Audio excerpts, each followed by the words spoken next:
keep putting one foot in front of the other, really.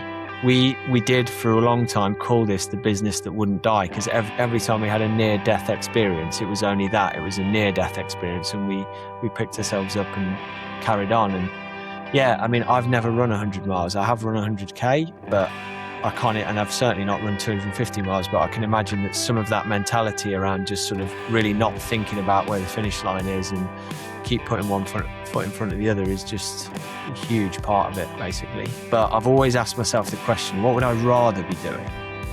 And the answer has probably been, probably not a lot else other than doing this. So double down, put the effort in, see it grow. And welcome back. We have Andy Blow joining on the podcast today. Andy, thanks so much for taking some time to chat. Yeah, thanks for the invite. Good to be chatting.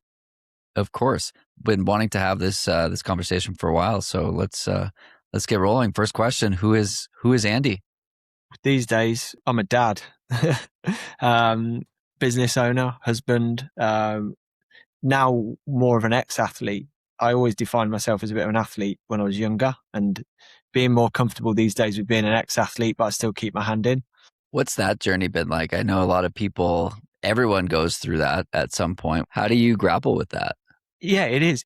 It's a tough one to grapple with. It has been a tough one to grapple with at times, because if you're young, competitive, and you do sport for competitive reasons, which was very much, I think, why I was into it, then you do spend a lot of time defining yourself around being an athlete and being competitive, being at the front of races and that kind of thing. And as that slips away over the years, you do have to decide if there are other reasons for carrying on and doing it.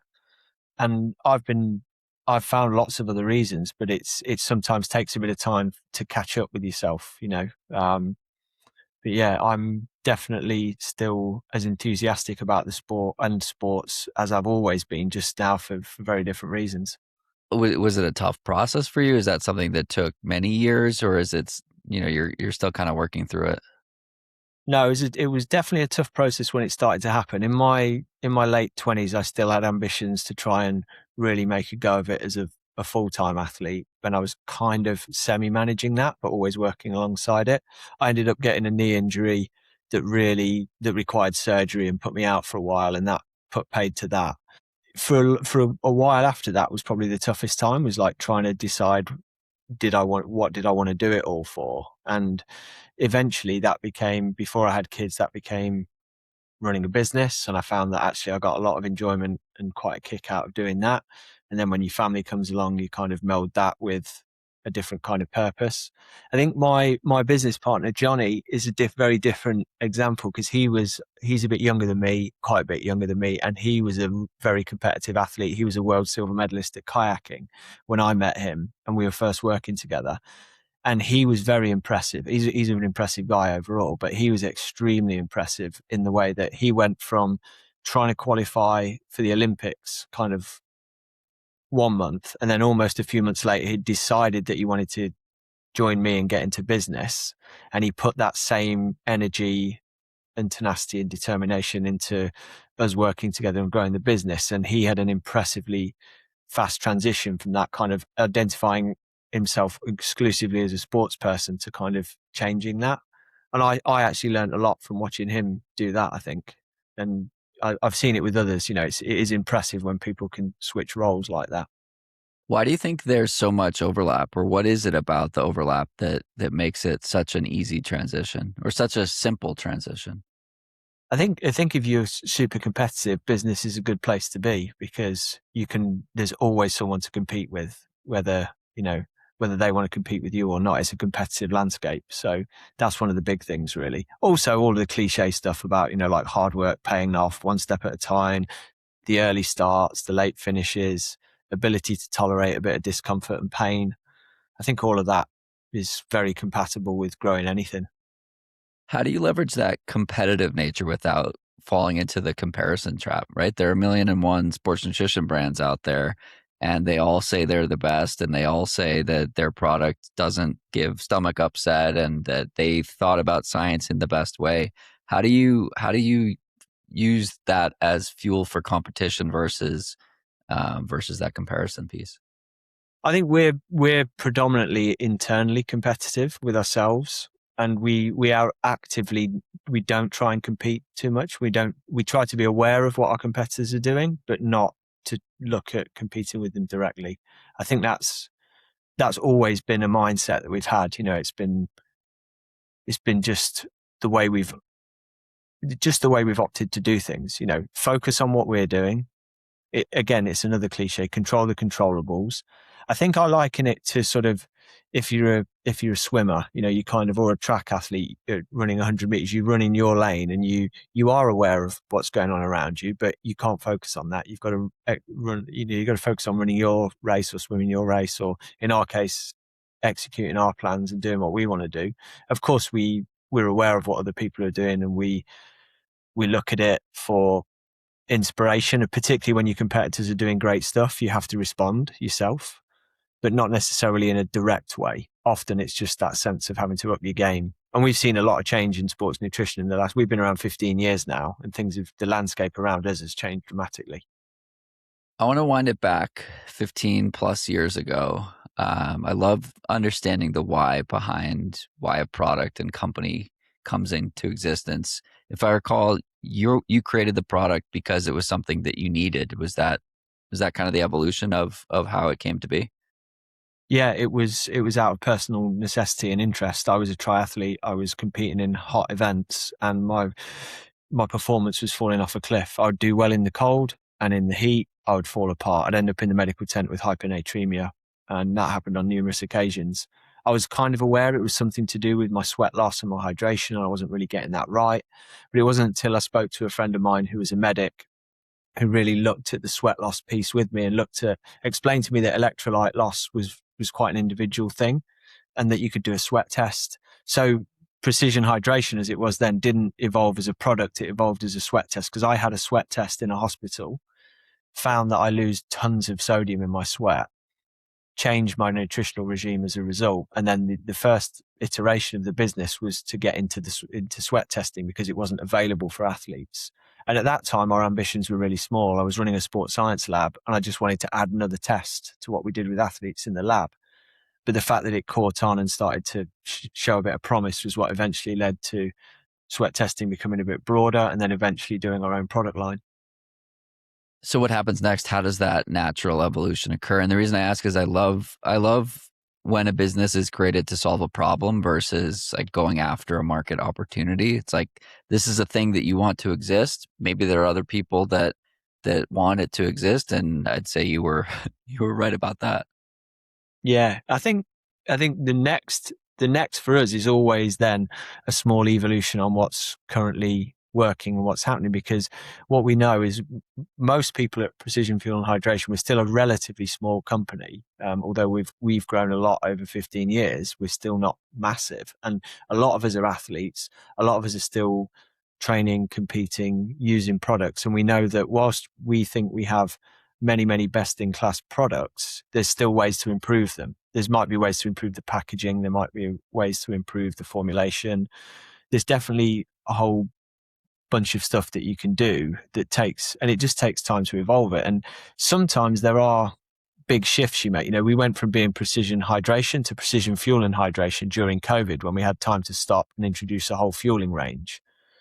But one of the things we talk about a lot internally at work is that the human body is not going to evolve out of needing electrolytes, carbohydrates, fluids as the predominant three things it needs for exercise anytime soon. So we're not going to suddenly discover like a fourth or fifth element that's going to change the game. We're not looking at for that kind of another big paradigm shift. We're looking at saying, okay, well, if we know that, you know, athletes are trying to take more carbohydrate per hour, how can we help them do that efficiently, carry it nicely? You know, gel, we've always said gel packets have got a bit better over the years, but the first gel packets that came out in the 80s are not that dissimilar from the ones that we use now. You know, they're little Right. plastic or foil sachets. Maybe there's a better way of doing all of that. We started to look into that with the flow gel, which is, you know, a kind of runnier gel that you can use in flasks and pouches and things. But I think there's loads of small iterative improvements that can happen now. I wouldn't rule out that there'll be other big shifts over time, but I think a lot of it is based around that. Yeah, carbs, fluid, sodium. It's what we need. How do we deliver it better and more palatably to athletes? So in the discussion of how do we deliver it better to athletes, you've specifically chosen to separate fuel from hydration. So the gels don't have sodium, and you have a variety of permutations of sodium content from the sachets and the tablets. Talk to me about this system that you've built and why you created all of these different SKUs versus saying we're going to make a gel that has 30 grams of carbs, 300 milligrams of sodium, and take 2 or 3 or 4 an hour, and you'll get what you need. Basically, it's all down to individualization, because what I know is that the 3 numbers that you need to hit your carb number per hour, you need to hit your fluid number per hour, and your sodium number per hour. And my numbers are going to be different to yours. So if we try and put everything into one product, let's say I need twice the sodium that you need, but all of the sodium is in a single product. If I try and take twice the amount of that, I'm probably going to be way over consuming volume, and I'm probably going to be way over consuming carbohydrate as well. So separating them out, the 3 levers, as we call them, means you can pull those 3 levers independently. And basically then you can get the right amount that you need in each one. Now, what we have started to do, we have got products that combine both. So we've got a carb and electrolyte drink mix, for example, which you can use as a component of your fueling. But we've also got lots of standalone products like electrolyte capsules, electrolyte only drinks, carbohydrate only products. And we have been playing around more recently with things like putting some electrolytes into a gel. How does that work? What does it taste like? Because a lot of other companies have those in by default. So I wouldn't rule out that in the future, like we've got a caffeine gel, there might be an electrolyte gel as well, but it will never replace the carbohydrate only gel as well, because we want to give athletes the toolkit to build their plan from. Try and make it as clear as possible, try and make it as simple as possible, so that, because sports nutrition is often becomes a bit mystified, or becomes a bit overhyped and a bit overcomplicated, perhaps not willfully, but perhaps just because by confusing athletes a bit, nutrition companies can sort of sell them their magic formula or whatever, or their magic process. We try and take a bit more approach of like, okay, this is a toolkit, and a big part of what we try and do is educate you on how to put your tool bag together for a race. As someone who has a very high sodium rate, I just did a test with you guys, and I tested at 1310 milligrams per liter. So as someone that has a high sodium rate, the more places I can find sodium, the better. So I'll be rooting for that. But yeah, my mix right now is that the carb and electrolyte mix plus 2 gels an hour, and I'm still not getting enough sodium. So it's something I'm continuing to tinker with in the pursuit of like at least a gram of sodium an hour. Yeah, we should definitely get you on the early test list then for an electrolyte gel. There's so much dogma in sports nutrition and fueling these days. I watch Tim Noakes continue to tout low carb fueling, and the fact that so many people who have chosen high carb fueling, in his words, are addicted to sugar. I tweeted at him and I was like, if low carb is the way, why do I feel like crap when I take less than 50 grams an hour on the long run? He said, you're addicted to sugar. What's the response to that? And I mean, I said to him, and I was having a conversation with somebody else, and I was like, look, if you look at the pro peloton in the Tour de France, that's the best, or tell me if you agree with this. I think the pro peloton in the Tour de France is the best science experiment that exists to see what works. It's 3 weeks of all out high intensity, and there's no room for things that don't work. And it's like throwing a bunch of eggs at a wall and seeing what doesn't break. And there are outliers that can exist in that period of time, but the whole field can't be outliers, right? Yeah.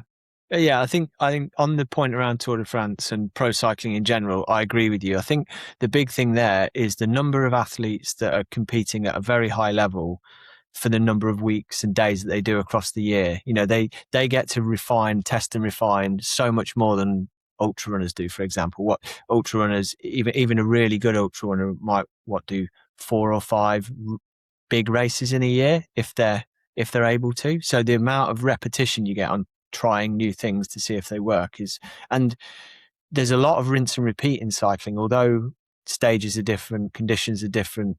Fundamentally, a lot of it is like the same kind of distances at the same kind of paces with the same kind of support. They do have all the teams now have sports scientists and nutritionists tweaking things and working on things. And there is a kind of Darwinian approach to ideas that work and don't work. Like if low carb really worked, they would be doing it in the peloton because people have tried it. You know, the fact that they're all moving towards high is a very, very strong indication. And the science is kind of coming behind it to back some of it up, is that we're seeing that the numbers are getting higher and higher and higher.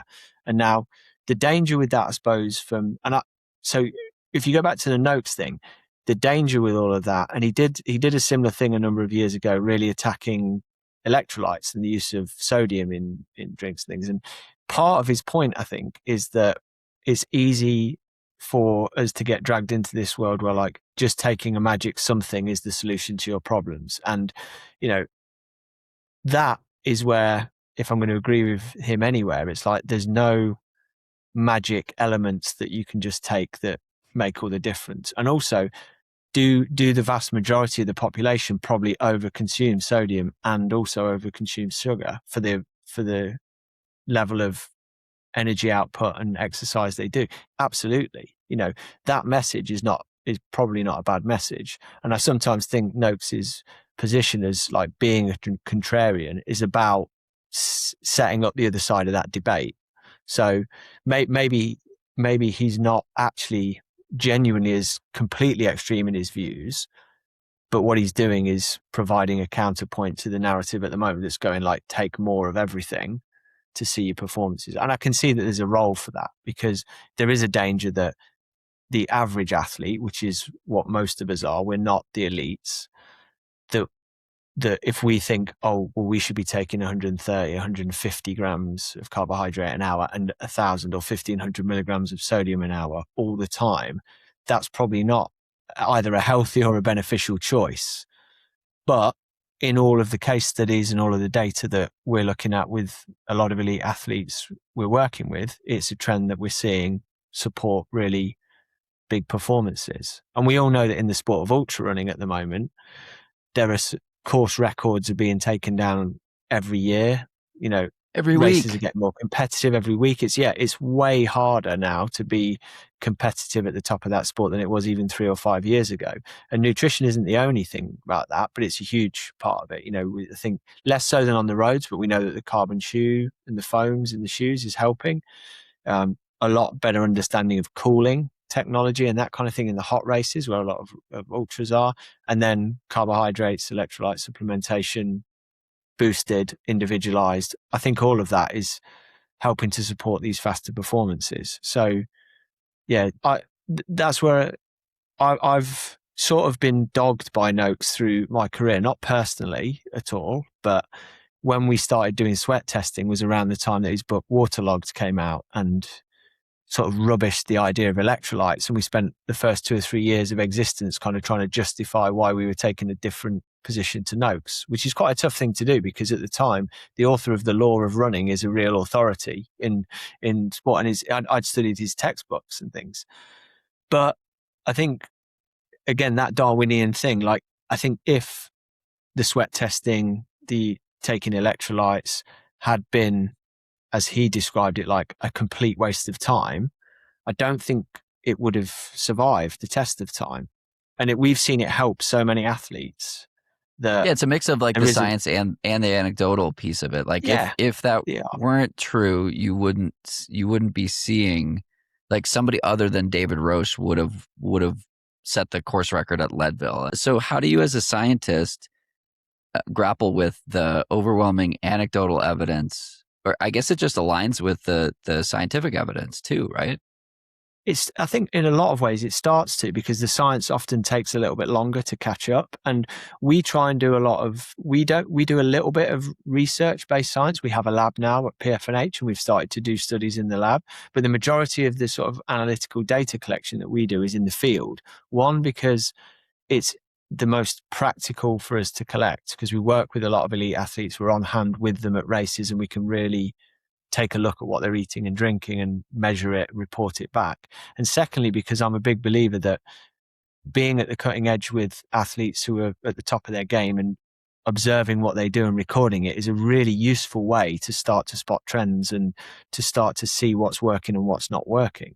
That's why our case study database on the website is open to all to view, because I think we don't try to tell people what to take from that information. It's like the information's all up there, and in aggregate, you can see the direction in things are going. We've got years of data now on the Western States 100 or UTMB or whatever, and it's only at the moment, it's only handfuls of athletes in each of those. But as we build, we've got Caleb Olson's data from when he got in the top 10 to when he won. We've got the same with Chris Myers going from 10th to 2nd.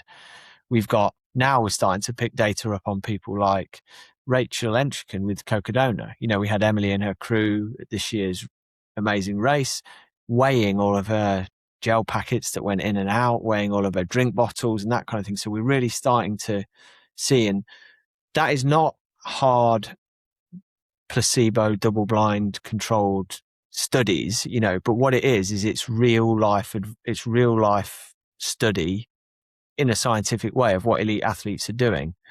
And I think that's really powerful information. It's kind of where anecdote and science start to come together. Yeah, I was going to bring up Rachel because she went from not fueling super well while still setting the course record to even 60 grams an hour over 56 hours. And she took down the men's course record, let alone the women's course record. And so she's been training at this level for years. You and Norda gave her the ability to do it full time. So her life stress bucket is a little bit lower in this past year. So that certainly has an influence. But the fueling piece, particularly over a 56-hour endeavor, is cannot be ignored. No, I think so. And what I want to be cautious of is not trying to overclaim what we've done there. We've worked really hard with Rachel, and Emily, who's worked directly with her, has done a fabulous job in terms of getting Rachel's confidence such that Rachel will listen to what she says and implement what she asks her to do from a nutritional standpoint. And I do feel like it's been positively impactful. I think what we can certainly say is that whatever she's done on that side has not negatively impacted what she's doing. Definitely. She is, however, as we all know, like an incredible athlete, human being, all on her own. And you sort of feel like maybe she'd be one of those people who could probably do pretty much anything with very little. But I think I do think that I said to the team afterwards, I said, this feels like one of those situations where, because we've worked with her longitudinally for a while and really got the confidence of the athlete to follow the plan's been executed. It has been a real brick in that wall of performance, basically. Just because you fuel right doesn't mean you can do what Rachel Entriken does. There's so many pieces to that puzzle, but I think that what we're proving is that that's, there's certainly a benefit that she's seeing to that. And, up until recently, there was a lot of, and there still is going to be a lot of debate about how do you fuel these ultra long races? We're fascinated in that. And that's why we had so many people, because we were not only crewing Rachel in that race, we crewed half a dozen athletes.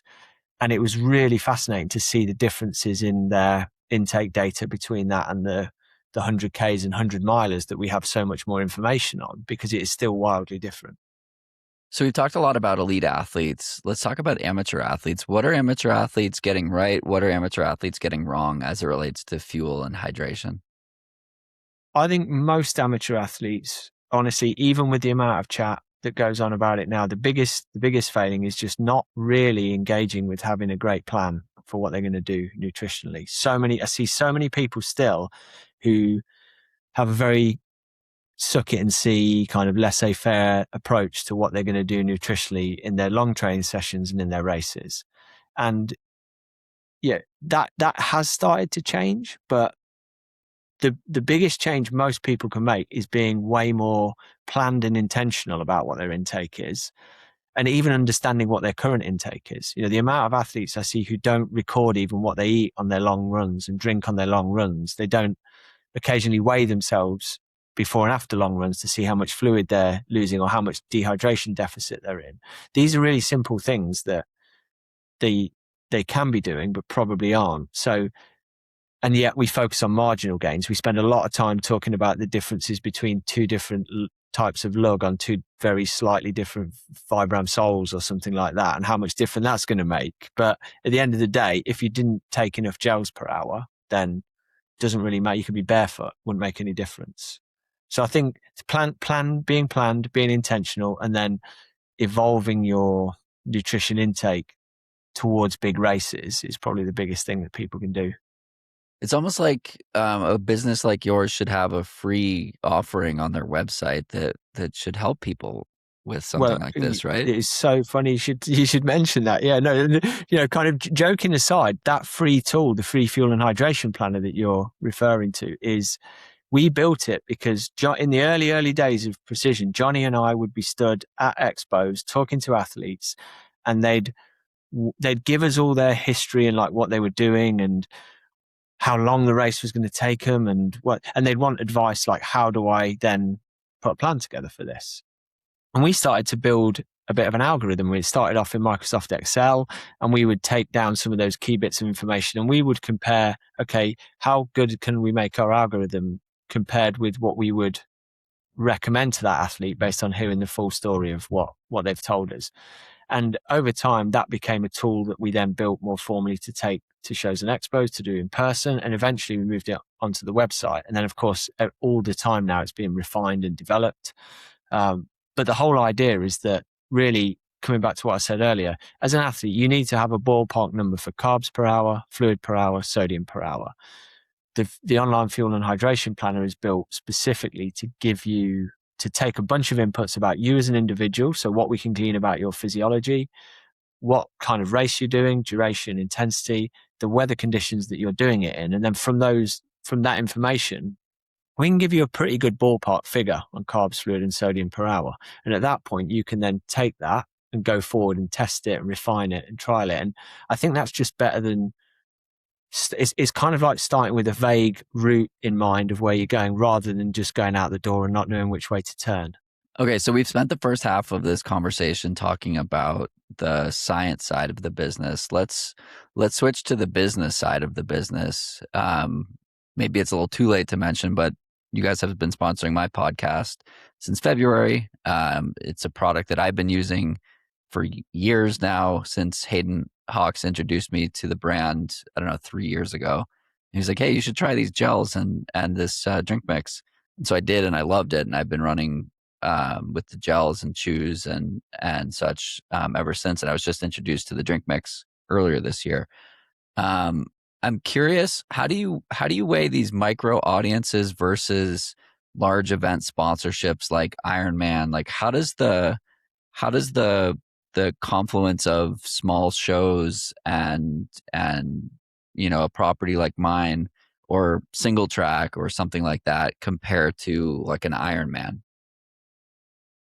Yeah, we've developed all of the partnerships that we've developed, even the really big ones like Ironman, have developed relatively organically over the years. The business has been grown organically. Johnny and I have never taken outside capital or much help from people outside of the business. We've just got on with it, reinvested. We've built relationships. We're part of the communities that we operate in, and we haven't sort of tried to foist ourselves upon those communities. You know, we just get involved with the sports. We love it, and we've got people in the business who do. So I would say a lot of the relationships, like the one with you, I remember chatting to you at least 2 years ago when, you know, off the back of the conversation with Hayden, I was aware that you're using the product. So the way we're working with Long Run is very typical for how we work with people. Is we build over time, we build a relationship. When that relationship feels authentic, you then look to take it as we've grown and as people's platforms and properties have grown around us, it's like, okay, well, let's formalize this. Let's like look at a commercial arrangement and let's try to use those platforms to communicate to the audiences that we want to reach, the message around our products. And even with Ironman, it was kind of like that. As stupid as it sounds, they're a massive property, but no one sat around here at PFNH and said, we want to do a deal with Ironman. What happened was I was a triathlete, so I've always had a soft spot for the Ironman brand. It was the biggest race Kona was the race I always wanted to do. And then with the business, we ended up going to a lot of Ironman races, buying expo space. We went to the Ironman World Championships in Nice and we rented a house there. We were not a partner of the event, and we marketed ourselves hard from our house. And we did such a good job that we had a visit from Ironman's legal team who were saying that we were infringing, on their turf. They had a different hydration partner at the time. And we had a pretty difficult confrontation with them, because we were like, well, we're here, our audience are here, we've rented this house, we're doing all this promotional stuff. You call it guerrilla marketing. We just call it just showing up, and we're not doing anything wrong. And anyway, that kind of happened. And then a few months later, they were looking for a new partner. They gave us a call. They said, you've obviously been showing up. You obviously see some value in coming to these events. And we started a conversation, and we started off small, and we took some races on with them in Europe, and then we expanded it to Oceania. And then 2026, we've taken it to a global partnership. So even that's like really organically evolved over time. The events, like we got involved with Viper and Cocodona this year because we were hearing such good things about the race from Rachel and other athletes that we're working with. I had a conversation with Erica at Viper, who it turns out is like one of the biggest fans of our energy chews. And she's like, we'd love to have your energy chews on course. And then you can actually kind of look back and go, I can go into our website and go, yeah, no, I can see that Erica's like bought chews from our website. So this is really authentic. And then we get involved. So I think the authenticity thing is often over labored, and I'm over laboring it now potentially, but we do feel like it's the way we show up and work with people is quite genuine, very genuine. It's not, it's probably less strategic. If we had a board of directors, we've started to build an advisory board for the business to help Johnny and I. And I guess there's going to be, and there are conversations around strategy and longer term thinking and all the rest of it. But up until relatively recently, we've very much kind of gone with our hearts, gone with our guts. We don't want to change that particularly, but as you get bigger as a business, you perhaps have to just, rather than changing strategy, it probably means taking a slightly longer term view. Yeah, it's interesting. So Boulderthon's another one that you guys are working with this year. And then I've had the pleasure of working with your athlete manager, Brad, around a couple of athlete deals. And the way that I would describe it is it's like a dating experience. Like it's a getting to know you. It's let's send some product with no obligation. And that evolves into something real. And so I connected him with Ruben Sanka, who's a Cape Verde athlete and 2012 Olympian and trying to make the 2028 Olympics 16 years later. And Ruben was like, I take down hundreds of dollars of gels a month already. And so it was like a quick getting to know you period. Because the product awareness was already there, and he's been using it a lot. So it's cool to see the seriousness that you approach these partnerships with. And as someone on the other side who's doing the partnerships, it forces success because it's organic and authentic, right? I'm not out there making things up about how I use the product. I'm not like getting to know the product as I'm telling people that I think that they should use it. And so it's a tough filter, but it's a necessary filter that I wish more companies would use, because there's just so much pay to play that exists out there where people are just happy to take a paycheck, versus like, so one of my filters is like, I wouldn't partner with a brand that I wouldn't recommend for free. Now, like the deliverables and the assets and the things like that, that's why it's not free. Yeah. But it kind of comes down to, is it authentic? Is it real? You guys are involved with Caleb Olson and his Substack, and like talk to me about the other creative ways that you're approaching community and these micro communities that go beyond, again, these big global entities or races, or like what is the is the special sauce really just like, we want to find people who are using it and lean into supporting them? Like, is that kind of the vibe of where you go? That is absolutely how it started. And the story there is that, you've been dealing with Brad as our athlete manager or athlete ambassador captain, and Brad is he is the greatest living advocate for the brand, probably outside me and Johnny, in the world. He is like, you cut Brad in half, it says PF&H. He's like through and through. And the story with Brad, which not everyone Gel knows, comes is that out, yeah. Brad, he's probably got gel in his veins, flow gel. But Brad was a professional triathlete when I first met him. He was using the product, and Brad was effectively the first kind of pro athlete that we sponsored. So Brad has lived that journey of like getting to know us, getting to know the brand. And then we've just, over time, we've probably developed a culture together, but I think it was in all of us to start with, in that, yeah, we want to work with athletes who really, really want to use the product and really want to get the support these days from our sports science team. They're the two non-negotiables, because in the past, we haven't made too many mistakes, but we did make a couple of mistakes where we had opportunities that were brought to us by people who managed athletes who we had no prior with, where we did deals with athletes on the basis that they looked good.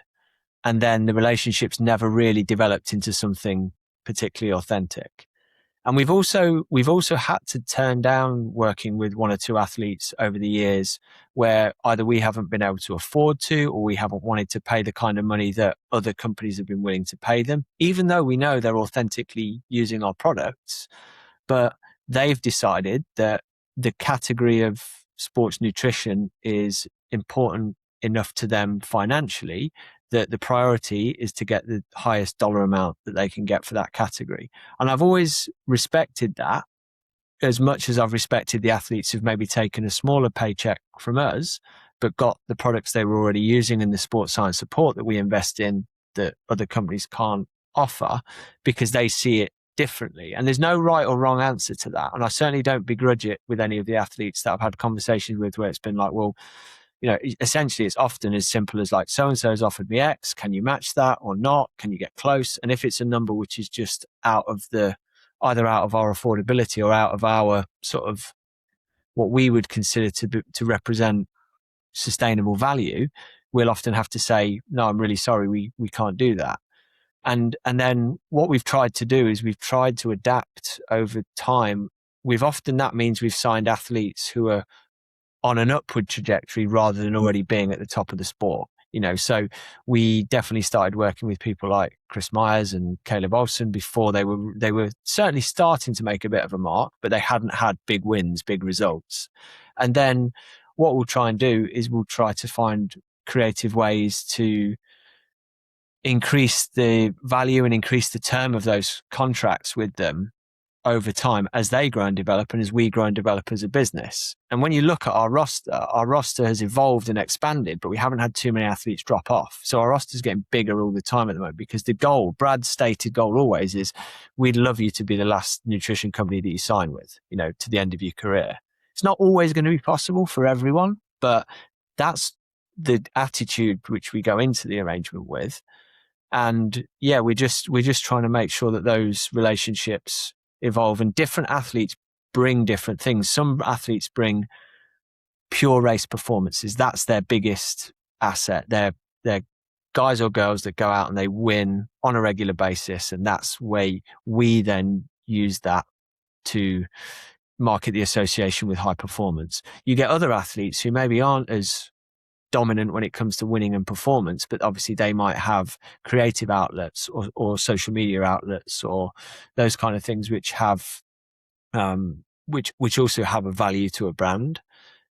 And those other people have really, really, you'll have seen athletes who have really, really loyal kind of cult followings that may be a bit polarizing for fans. But, if we align with that person's character and values and that kind of thing, then they're also great relationships for us. So as long as it's a real relationship and we think it's got long-term potential, we're pretty happy with it. I love it.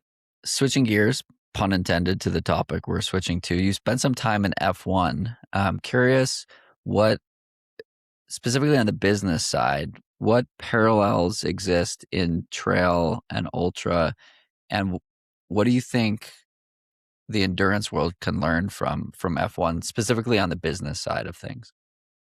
The thing that I learned personally from F1 is that association, the brands that got involved in that all wanted obviously involvement with something that was either very glamorous, because you've got your kind of champagne brands and luxury brands and that kind of thing, or you're looking at brands that want to associate with the real high performance aspect of the sport. And Formula One, even back then when I was working in it, which is over 20 years ago now, was a fantastic shop window for all of that kind of stuff. It's even better now, given what Netflix and the Drive to Survive series and everything like that have done. I learned a lot. I was working there, not in the business side. I was a sports scientist and I was working with the team. But what I learned was the power of the sort of the positive PR that we could get out of that association with performance and fitness and health. And we used to work very closely with the marketing department. We used to go on training camps with the drivers, and we'd have very open access to press and media. We actually did a lot of things where we'd take journalists that were halfway fit and we'd put them through their paces training with the F1 drivers, which was always a lot of fun because you get a few guys show up who thought they were pretty handy at riding a bike or quite a good runner or something.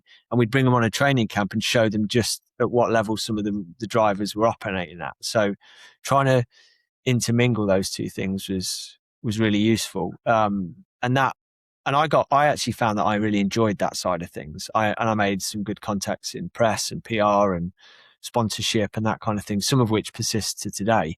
I think where it diverges though is obviously in the sort of the scale of it nowadays. Like you and I kind of live in this endurance / ultra trail running world and stuff, which is big to us.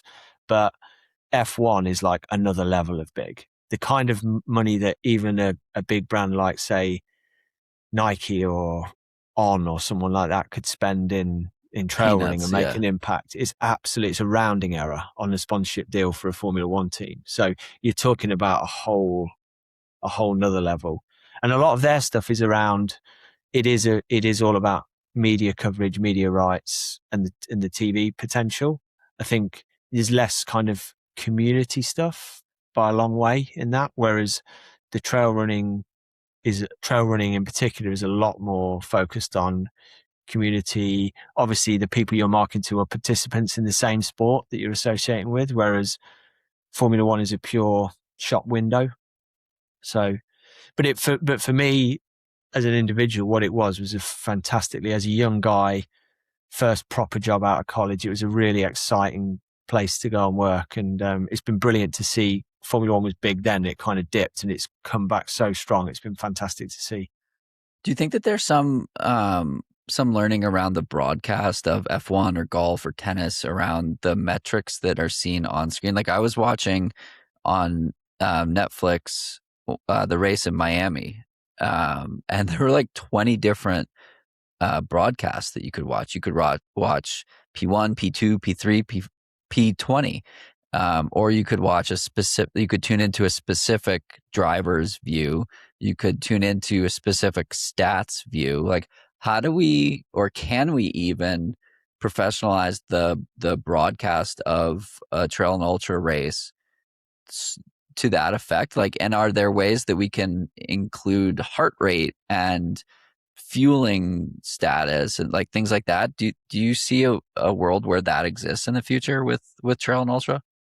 I think technically it'll be possible. Things like we've definitely seen in cycling at times, the ability to broadcast some power output numbers or some heart rate numbers with athletes. And I think if you look at one of the things that UTMB in particular, but also Aravipa and those sort of people are doing really well, is creating better live broadcasts of events, because that is what people are tuning into to get data. I think I would say with trail and ultra, it needs to start simple though, and not worry too much about how can we get readings off athletes' bodies, but how can we get really accurate leaderboards that are updated and refreshed really quickly, and real proper live information. Because you'll have probably had all the same frustrations as the rest of us when you're watching a live broadcast, and the commentators, probably not their fault, they may not have the information at their fingertips, but they're chatting away about something that's either not going on the screen, or they're chatting away about something. What you want to know is like, what's happening in the race, where are the positions. I think sorting out trackers and really granular live information about all of that is probably the number one thing.